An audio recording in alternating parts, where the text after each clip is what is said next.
Alrighty, good evening, everybody.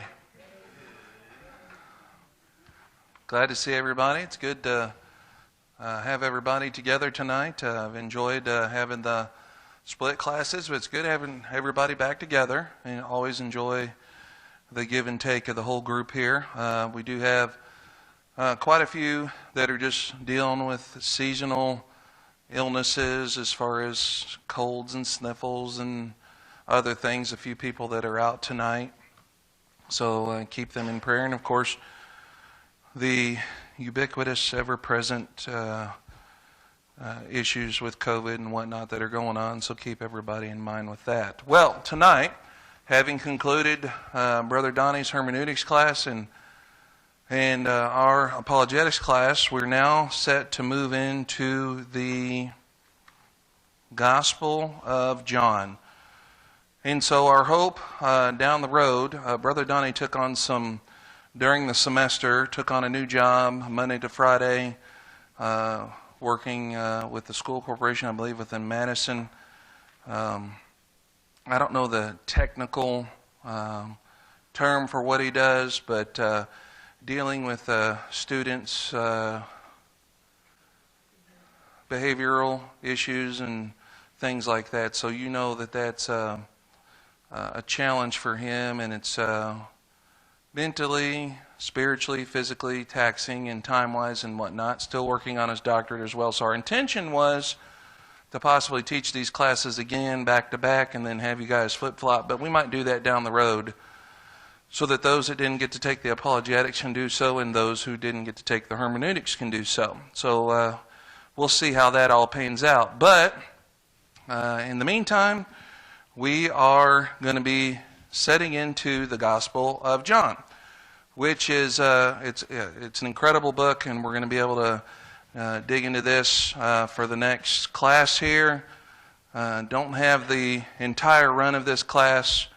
Normally these run between 15 and 20 weeks, depending on the scope, and that's what we'll be shooting for. And so tonight, you have everybody have the lesson. Everybody got a copy that needs one? Okay, so what we're going to be doing is looking at introduction and background, trying to get a feel for this book as a whole, and so that is our goal. So we're going to be looking at the author, the date and setting, the purpose and plan. We're going to be looking at the outline and structure of the gospel and the characteristics of the gospel, and so that's going to give us a lot to talk about tonight. So as always, if there's any questions or comments, don't hesitate to jump in, and we'll begin. So let's begin with a word of prayer. Now we'll take prayer requests at the end, but let's open with a word of prayer right now. Father God, we thank you for this day. We thank you for the privilege and the opportunity to set aside this time to come study your word, to learn more about you and what you've revealed to us, and specifically in the person of Jesus Christ, whom this gospel speaks. And Lord, just help us to learn something new so that it can strengthen our own faith, but also something new so that we can go share with others and take this gospel to a world that truly needs it. We thank you for everyone that's here tonight. Be with those that aren't able to be here. Strengthen them, help them in whatever way they need. We ask this in Jesus' name. Amen. So we begin with the author. And so, the author of the fourth gospel identifies himself, but only on one of two levels. So, some books, it's pretty obvious. When Paul writes an epistle, a letter, he says, this is I, Paul, writing, right? The big flowery introductions and things that he does, and other books. This book is interesting in that it does identify. The author identifies himself, but only on one of two levels. Now, this approach is similar to the pattern in the whole of the gospel. Examples can be found on two levels, one of outward appearance, and then further information given just below the surface. Now, on the surface, the author does not name himself anywhere in the narrative. But just below the surface, if you take time to think about it, use your power of logic and reasoning and deduction, then he does identify himself just below the surface. He identifies himself in specific terms. The identification reaches its climax in John chapter 21. Someone grab that. We're going to read some scriptures tonight. John chapter 21, verses 20 through 24. Who's going to read that for us tonight? All right, Danny. Danny's going to read John chapter 21. It's in the New Testament, verse 20 through 24. Yes. Through 24, please.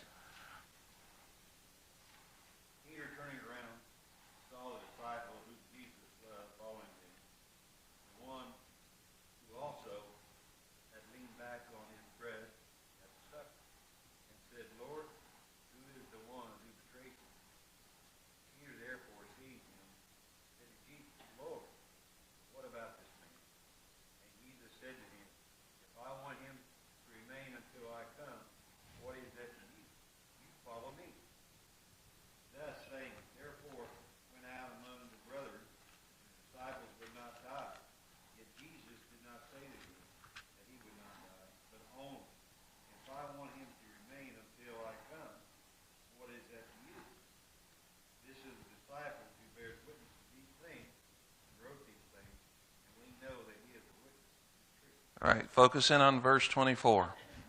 It says, "This is the disciple who bears witness of these things." What do we mean? What's he mean? This is the disciple. The one writing.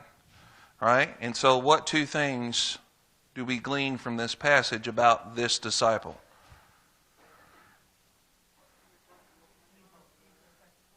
Yeah, he was at the Lord's Supper, and he is referred to as the disciple whom Jesus loved. We find two things out here.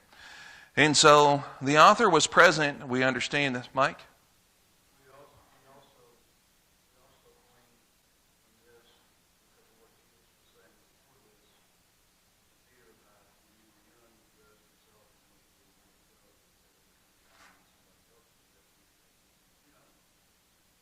He's asking, was the same thing going to happen to John? Okay. John was the only one not martyred. Oh, that is true, which we're going to talk about here in a little bit, about the fact that John was in fact the oldest, lived the longest of the 12, and that has to do with the time that he wrote as well. So we understand that the author was present at the Last Supper, so we know he claims to be one of the 12. So how many possible authors do we have? 12. Yeah, he refers to himself as the disciple whom Jesus loved and the one who had leaned back against Jesus at the supper. So what can we conclude there?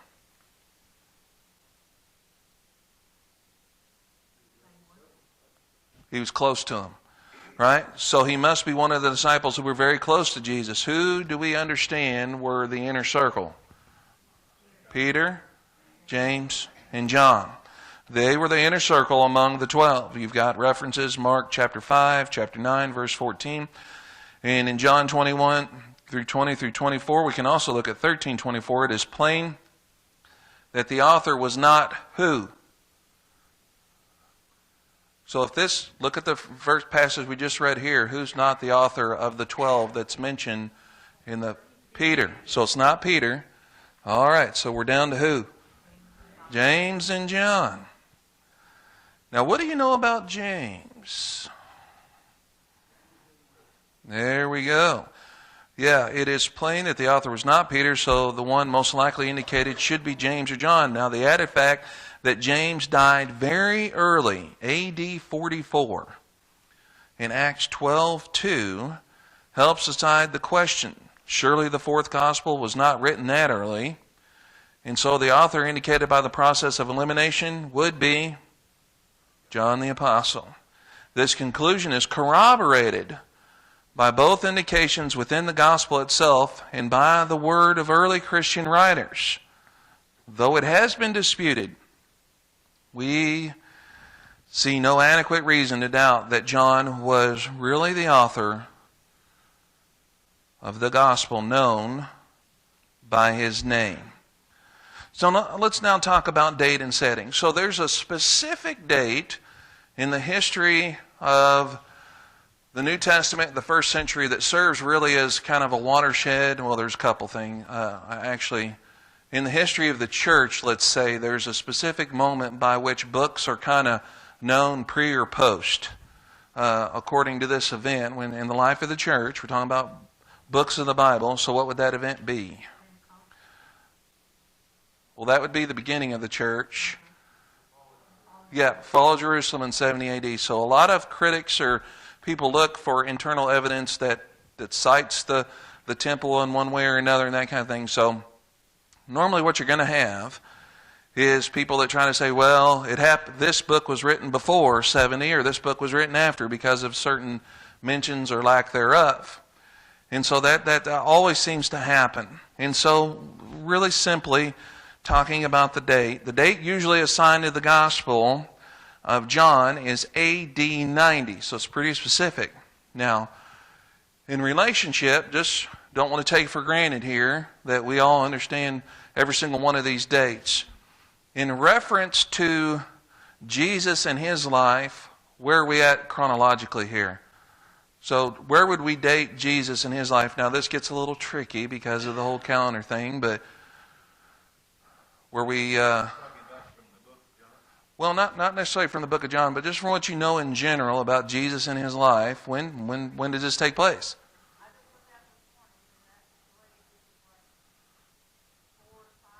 4 to 5 BC that he was born. So we place the certain events of the Gospels take place most likely in the 26 to 30 range. Right? Okay, so if that's the case, so we're 60 years past those events. Now, if we're 60 years past those events, and this is interesting to think about because I never really thought about this. Have you ever considered about how old the apostles must have been when they were brought on board? Yeah, now the youngest of them most likely was John. So they were young men and he was the youngest of them.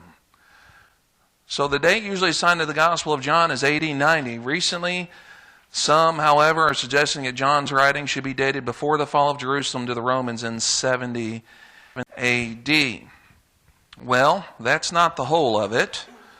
Now, we would say that there's some important things we need to consider.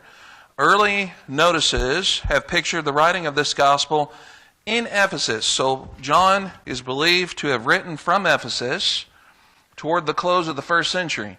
Now, nothing in the narrative dates the work positively. So there's nothing in the narrative of the writing of the book of John that we can say this is absolutely, but there's other things we can look at that indicate its dating. Now, for various reasons, some students argue for an earlier date and some for a later one. However, their reasoning seems too weak to overthrow the testimony, and this is very important, of the early writers who date the writing of John about AD 90 when John was living in Ephesus. Now, if this gospel was written at the close of the first century from Ephesus, is there anything in the setting of that time and place that contributes to our understanding of this gospel? In fact, there is. So there's something that's developing in the church when we talk about the setting that's important to consider. Now, some approach this in an incorrect way, that this is taking place in the church and in the culture, but primarily in the church. Something's happening that's starting to really come to full bloom in the church as a heresy. That John this is the setting and time frame that this would be coming about. Anybody recall what that might be? There's a heresy that's just about to hit its peak. No, that would have been much earlier as Paul dealt with the Judaizers, especially prior to the fall of Jerusalem, because, they were still hanging on, but there's something else. Okay, so Gnosticism now is really starting to come into full bloom, and it really would set forth in the early 2nd century, but we've had the seed beds for this in the 40s, 50s, 60s, 70s, and now it's really taking root and infecting the church. And so this was very prominent at this point, and something that they were having to deal with. We understand this through John's writings. Now, some say that the lack of direct reference to Gnosticism is evidence, or that John would have been affected by Gnosticism, and that would have showed up in his writings. That culturally it would have affected him negatively, which I don't quite understand that point of view when we understand the inspiration of the Holy Spirit. Well, there was a fellow by the name of C.H. Dodd. He spent a large portion of his commentary on John in a study on Gnosticism.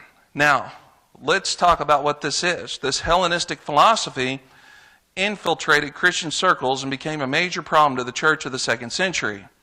Now, what do we know about Gnosticism? Well, Gnosticism has its roots in actually Greek thought. When we see the word Hellenistic, that applies to Greek worldview. So Hellenistic Greek worldview. So this goes back to a certain philosopher that spoke about certain things that gave it the beginning, the seedbeds of Gnosticism. Anybody know who that philosopher was? Greek thinker. It was not Aristotle. It was not Socrates. All right, who's the third one? Plato, right. Not Play-Doh. Okay, yeah. She starts sweating when I mention Plato. So,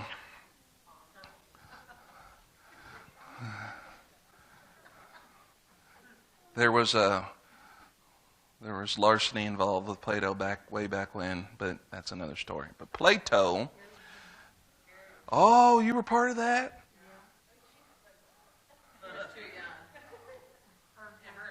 Maybe she planted it. Yeah, there you go. There's your out. She don't even remember.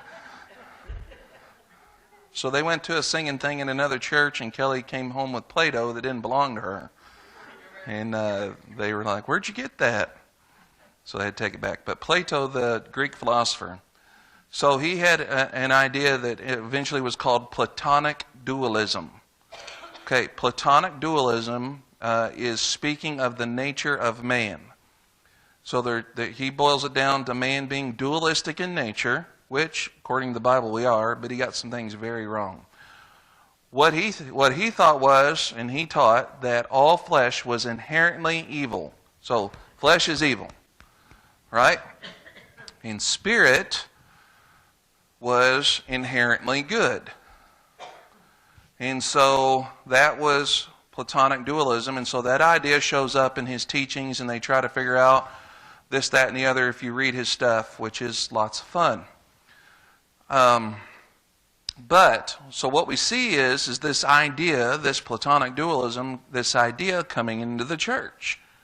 And as it came into the church, it dealt with the humanity of a certain individual in a very unique way. Who might that be? Jesus.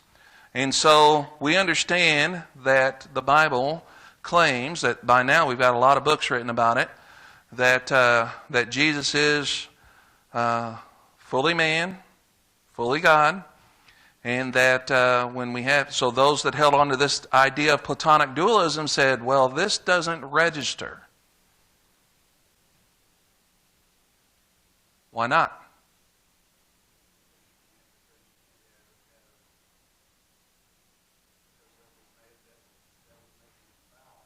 Okay, so God, they would say if God is spirit and completely good, he can't take on flesh because flesh is inherently evil, so something's wrong. That something doesn't connect.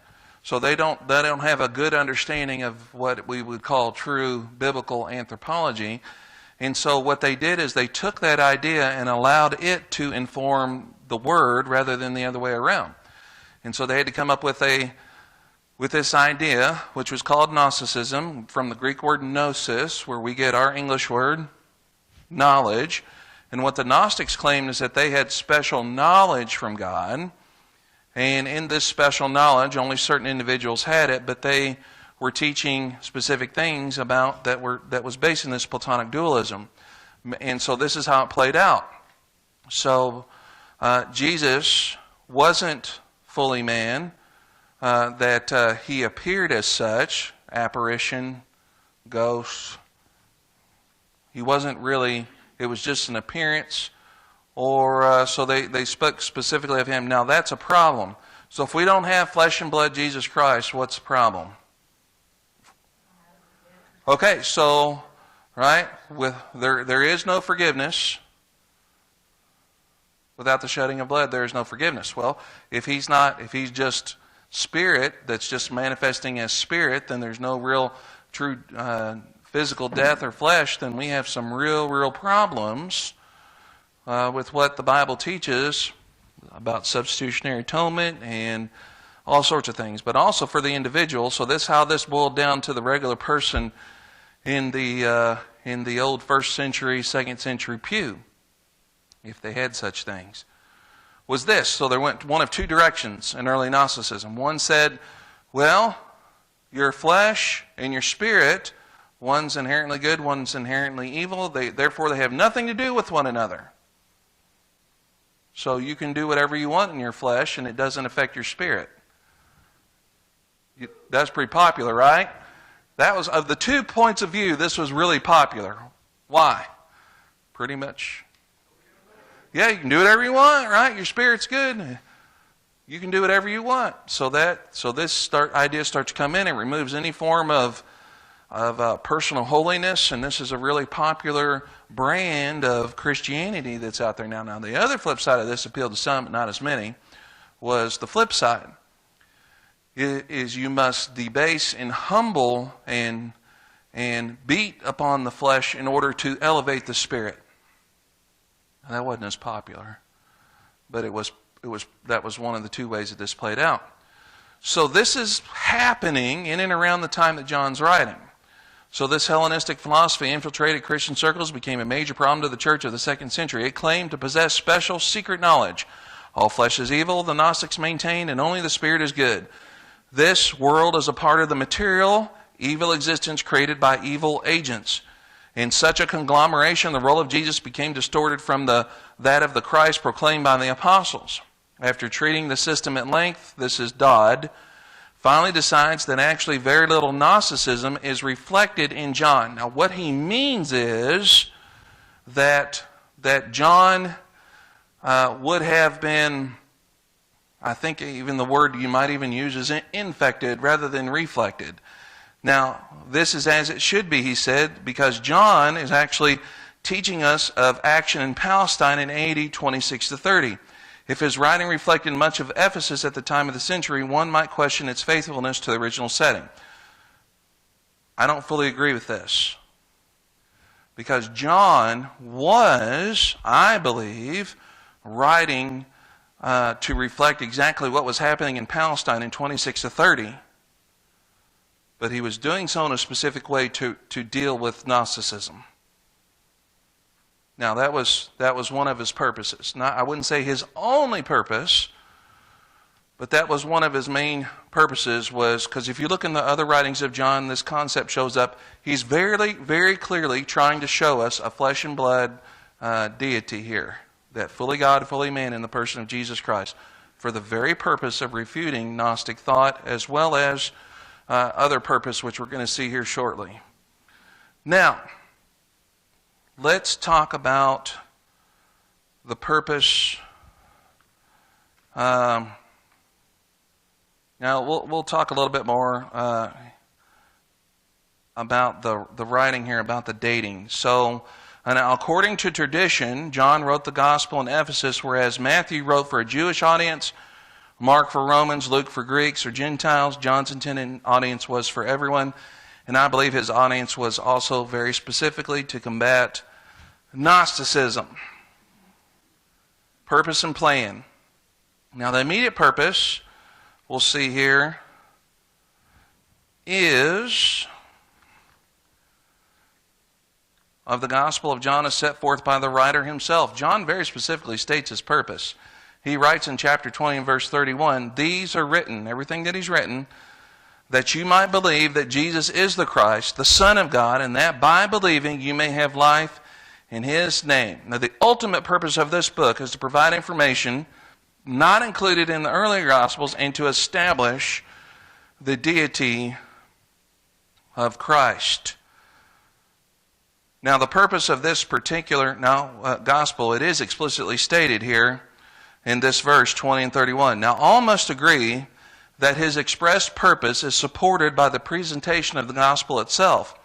Now, the author lines up the testimony for Jesus page after page, who he was, what he taught, and what he did.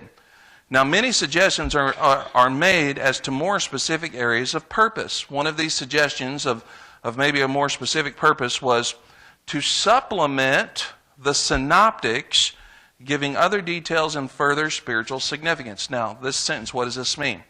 To supplement the synoptics. When we talk about the synoptics, that seems like an unusual term. What are the synoptics? You guys know?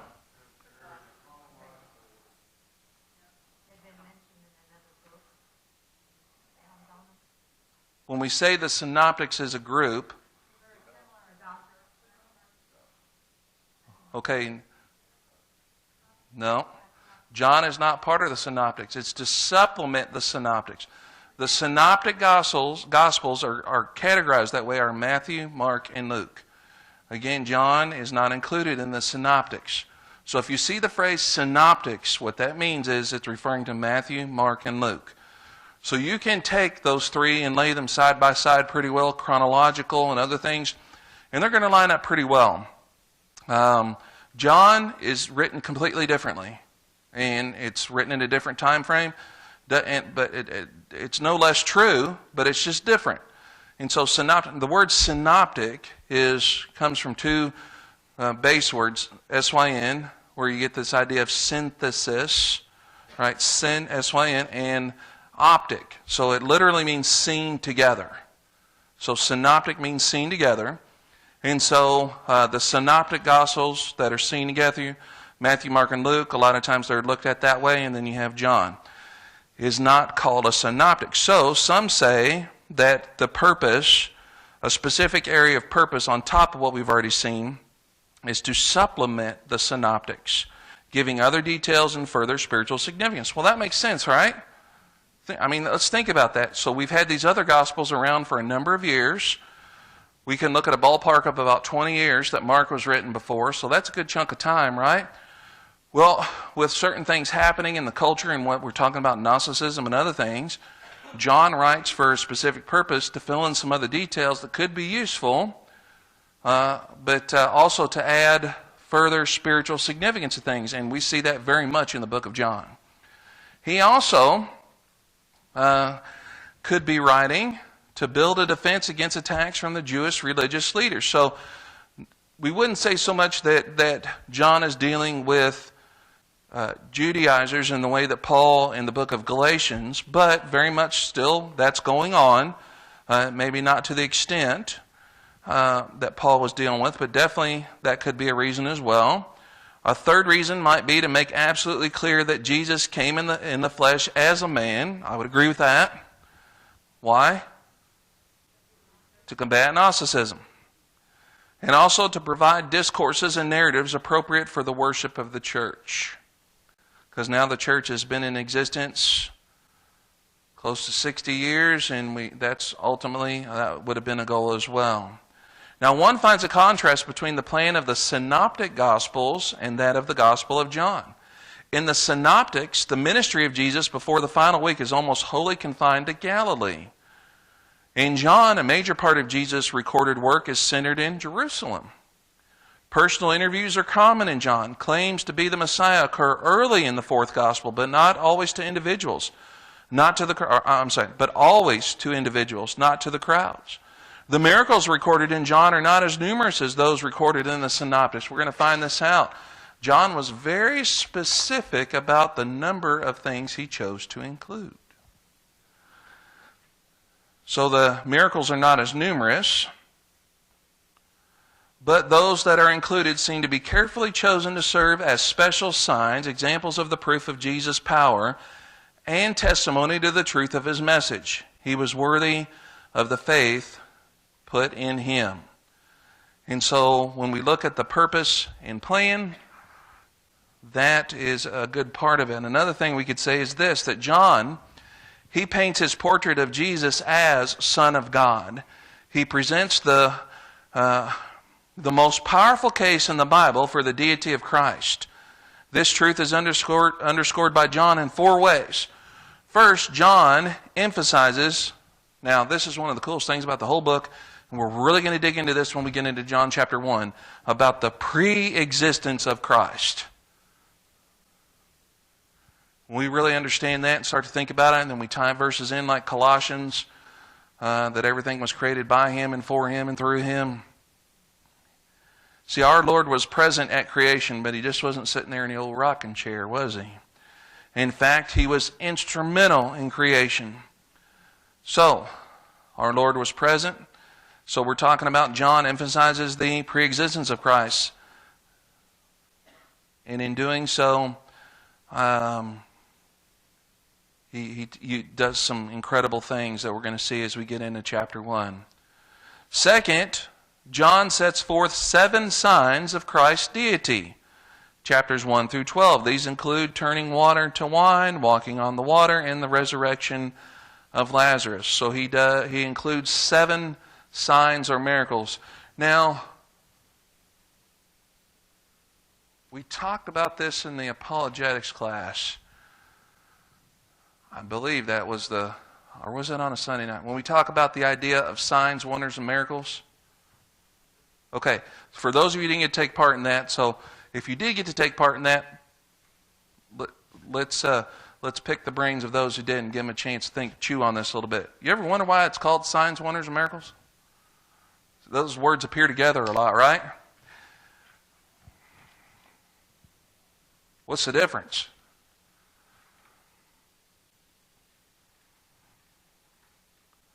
A sign is not a wonder, but a wonder is not a sign. A wonder is not a miracle, but a miracle is not a wonder. A miracle is not a sign. Why are they called signs, wonders, and miracles? 3 different things? Why say signs, wonders, and miracles?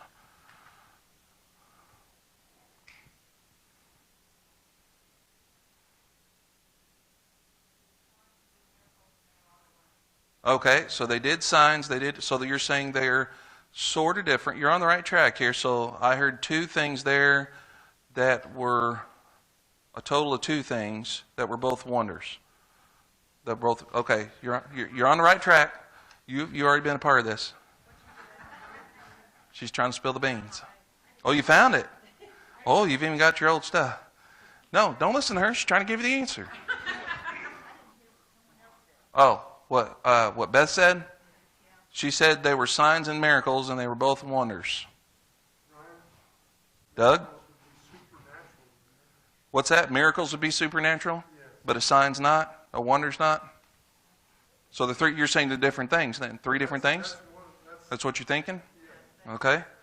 Say yes to that? Are you saying say yes to that? He's saying, maybe you do need to. Okay. When the Bible talks about signs, wonders, and miracles, it uses 3 Greek words. 3 Greek words mean different things. You got those out? What's the first one? The one is for the word miracle, right? Dunamis. You heard that one before? Okay, so you could see the English word powers translated, or miracles, same Greek word, dunamis. Okay, so when we see the word translated miracle, when it says signs, wonders, and miracles, those 3 Greek words appearing together, the word is dunamis, meaning power. It is talking about the source of power for what just occurred. So what we have here are 3 Greek words describing the same event. A sign, wonder, and a miracle, all talking about the same thing. So Jesus raises Lazarus from the dead. It's a sign, it's a wonder, it's a miracle, all the same thing. That's why but they use all those 3 terms for a very specific purpose. So the first one is to show the source of the power for what just happened here. That's why when we use the word miracle, is that in the Greek they would have understood, okay, so this happened only through the power of God. Right? So then the second one, all right, let me see if I can remember. Signs, wonders. Okay, I remember signs, which is the third one. The second one, give me the first letter. Telos? No. Teros? Teros. Okay, so that's what's translated wonder. Okay? And so that's saying, you were on it, Beth, the result. The result, and it gives this idea of awe and wonder in those who witnessed. So a sign, a wonder, a miracle. So we understand the Greek word teros, meaning that it would say that the result of said event was wonder and awe. So it's the result. So we have the power, the source, we have the result, and now we have the purpose. Semeion, S-E-I. Semeion is the Greek word for sign. Okay, so that was talking about its purpose. So we understand this. If you just study, and you call it the study of miracles or your theology of miracles, the purpose behind a miracle was always to perform as a sign. And what it did is it offered credibility. It offered, what's the word there, Kel? Read what it says about sign, what the sign served as. Yeah. Purpose of a miracle. Keep going.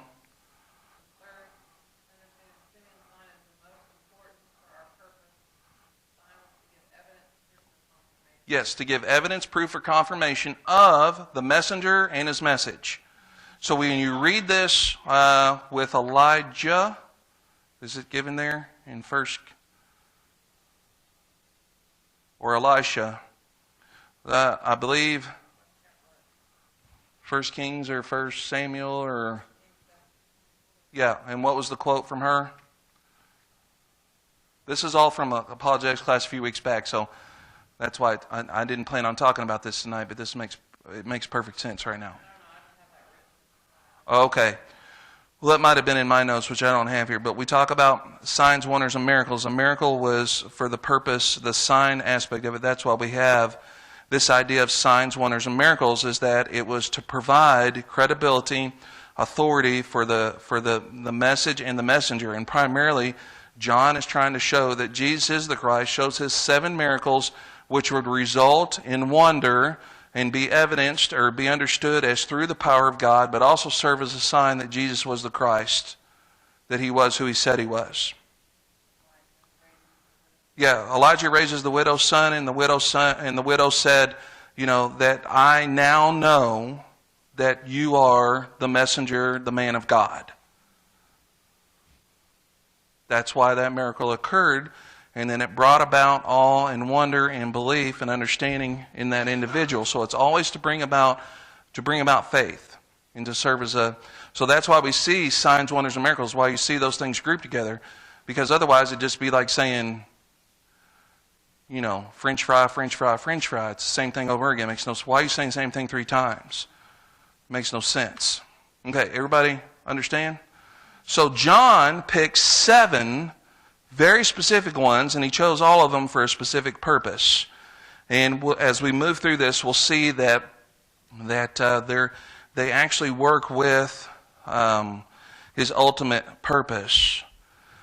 All right, where was I in my notes here? Okay, yes. So not only that, first we had that John emphasizes the preexistence of Christ. He sets forth 7 signs of Christ's deity. Third, Jesus made 7 great claims in the gospel. These are known as the I am claims. Again, anyone reads the Bible and says, well, Jesus really didn't claim to be deity or Son of God or Christ or Messiah. Yeah, they're being completely one of 2 things, ignorant or when I say ignorant, I mean they're choosing to, willful ignorance. Maybe they don't have the ability to comprehend very simple truth, which I'm not going to accuse someone of that, but they just are choosing not to see that which is completely evident, that Jesus claimed over and over again. These I am claims, such as I am the way and the truth and the life, I am the light of the world, I am the vine, you are the branches. And then in chapter 5, verses 30 through 40, we'll see that Jesus sets forth 5 witnesses to his identity. We're not going to dig into those just yet, but we will. Now we have here an outline and structure of the gospel. Now this is just some information as to how you could see that it would lay out. The Gospel of John includes such literary forms as narrative. So we understand narrative. That's very simple. just telling the accounts, historical accounts. So historical narrative. You know, this happened, then this happened, this person was there, this is the place it happened. It's historical narrative. It also includes parable. So parables that he writes, then it's a teaching device that Jesus uses, those that used. Discourse, so there's different discussions that are happening and or teaching that Jesus was involved in, that kind of discourse and dialogue. We see that in John chapter 3. So Jesus is approached by a certain individual, a leader. Who, you guys remember who that was? John chapter 3? Nicodemus. So we see dialogue. There are a lot of individual dialogue in this. John is the most selective, topical, and theological of the Gospels. The fourth Gospel was written over 20 years after the Gospel of Mark, so we talk about the structural plan. John organizes his material in 5 divisions. Incarnation of the Son. So when we talk about incarnation, we understand that's a theological term that we use about God taking on flesh. Right? Presentation of the Son. Right? We see that happening in those chapters 1 through 4. Opposition of the Son, preparation by the Son, and vindication of the Son. So now let's talk about the focus, characteristics of this gospel. Now, some camera lenses have an extraordinary depth of field. They can take pictures focused on something close at hand, but when the film is developed, you can see objects at a distance. And they are in focus too. Some lenses, however, with the focus set at infinity, focus only on the distant objects and leave the close objects entirely distorted and fuzzy. When a close-up is taken, the distant objects are not discernible. In this respect, the Gospel of John is a magnificent book. The depth of field is phenomenal. John tells you what's happening right there and then, and yet he speaks of eternal life as well. He writes of historical events, but he focuses on spiritual truths at the same time. He has focus on the life that includes 3 dimensions: physical life, spiritual life, and life eternal. The purpose of this work on the Gospel of John is to focus upon those subjects important to the author, John, and to emphasize the major truth that he wishes to convey to his readers, both then and now. In doing this, it will help us to note how John's depth of field not only bridges the physical and the spiritual, but how it reaches from the first century to each succeeding generations, including our own. So let's talk about the characteristics, this being what was referred to, and some have referred to as the spiritual gospel. An early Christian scholar, Clement of Alexandria, put into one word the striking characteristic of the Gospel of John. He called it the spiritual gospel. Now, some have taken this to mean that the fourth gospel is not historical. That's not true. This is not true, nor was this Clement's intended meaning. Clement was not saying that John was less historical than the other 3 gospel narratives, but that they handled more the bodily events that could be seen. John went further to probe the significance in the spiritual realm of God's existence and the true life of man as a child of God. When one looks into the Gospel of John, he finds that the opening of the narrative goes back before the beginning of Jesus' ministry. So if we think about this, go to the Synoptics. Where does Matthew begin? He begins with a genealogy, but the historical event that's taking place at the beginning is what? The birth, right? Where does Luke begin? Same place. What about Mark? Yeah, it begins with the baptism of Jesus and the beginning of his ministry. But John doesn't begin there. He doesn't begin there. See, the opening narrative goes before the beginning of Jesus' ministry. That's where Mark began. Before his beginning in Bethlehem, that's where Luke and Matthew began. Even before the beginning of time. In the beginning was, past tense, the Word. Matthew and Luke begin their narratives with the birth of Jesus and the birth of John the Baptist. Mark begins with the baptism of Jesus, but John begins with the heavenly, eternal existence of the Word. This is spiritual in contrast with earthly. The Gospel of John is marked by use of these key words. These words are frequently rich in contrast: light and darkness, seeing and blindness, spirit and flesh, earthly and heavenly, life and death, love and hate, to be troubled and to trust. John introduces these words in the opening chapter and then returns to them time and again throughout his gospel. For example, light and life, truth and witness. Another phrase introduced in the first chapter that appears later is the way. John the Baptist proclaimed the way of the Lord, or the way for the Lord. Jesus affirmed, I am the way, the truth, and the life. To follow the way taught in John's gospel leads a person to true life. So that is the aspect or characteristic of this gospel. It's a spiritual gospel. Now, what's also cool, and we'll see this as we move through the book, is that there are a number of words that have or that hold a double meaning. Another characteristic of John's gospel is the use of words that have double meaning. These are words that have surface meaning, but then penetrate to another level. Darkness is not able to overcome the light, John chapter 1, verse 5. But this word for overcome also means to apprehend or understand. So a person comes to another level of meaning when he recognizes the companion truth that darkness is unable to come to a comprehension of the light. In another passage, Nicodemus is told he must be born again. But the word again in the Greek also means from above. This takes a person beyond the idea of a physical reentry on earth to the thought of spiritual birth from above. So also the word way may refer to a highway over the land, or it may denote one's course of life and destiny. Another characteristic of John's gospel is its record that the disciples or other inquirers often misunderstood Jesus' use of a word. We know that.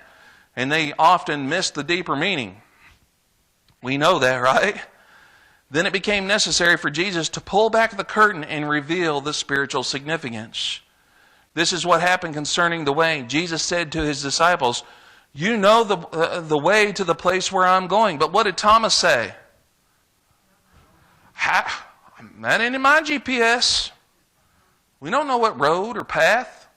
I mean, he was literally thinking, you're going somewhere and I need to know the directions. See, he missed the meaning. There was more to it. Thomas would not allow this statement to go unchallenged. He did not know where Jesus was going, so how could he know the way? Jesus would have to give him directions. But instead of pointing to the east or west, to a road through the mountains or by the sea, Jesus pointed where? To himself. I am the way. Then Thomas knew the way had a deeper meaning. It was not just a traveled road on the surface of the earth. Thomas had to probe for the meaning, and this will be our goal too, just as we do. So let's talk about the way. Well, way, and this is true of words in our vernacular, but it was true then. Way was a word of many meanings in the Old Testament before Jesus used it during his earthly ministry. It could be used of a literal road or journey, but it could also have a great variety of figurative meanings. It was used for God's purpose or action.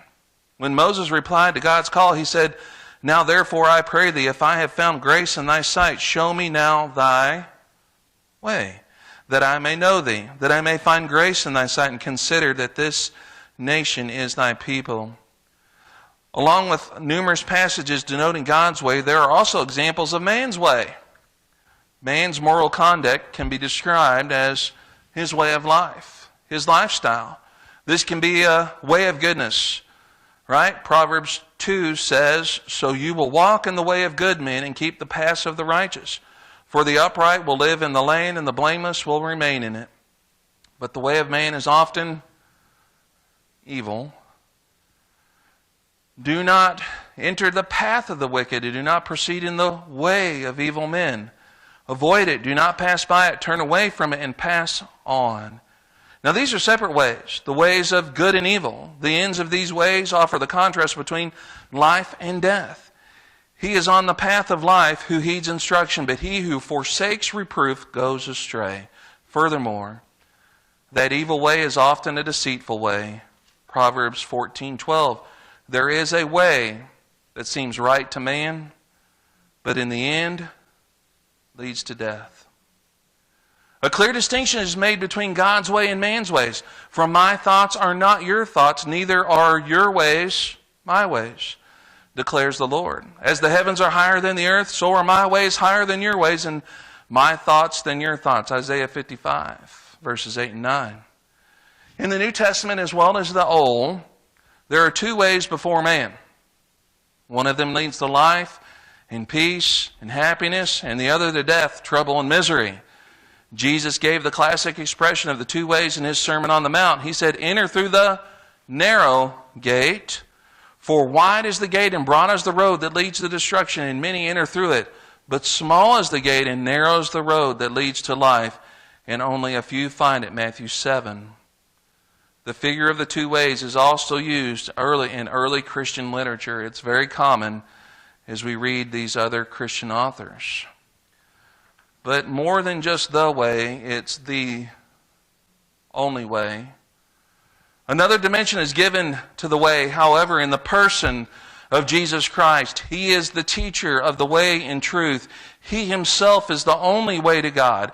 Everything about it, Jesus, is important to us. Everything. The way that he lived, the way that he died, the way that he rose again. He is the one who has opened for us the new and living way to God. We find this in Hebrews chapter 10. It is no wonder, and I like this, and this actually gives us more understanding and more meaning when we understand this. It's no wonder that the Christians in the early church was known as followers of the way. I really like that. This name may have been given to Christians because Christ had claimed to be the way, or perhaps because of the straightened way he had referred to in the Sermon on the Mount. Or the name may have been given because in Jesus was fulfilled the prophetic saying, prepare ye the way of the Lord, make straight in the desert a highway for our God.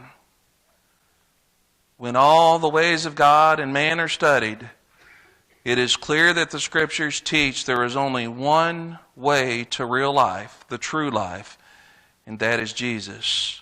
This is the message of Jesus himself. It is the testimony of the Gospel of John. Jesus is the only way. Now, one more thing I want us to look at. Trace the themes. I provided you some charts here so you could have them, and I think this is pretty neat.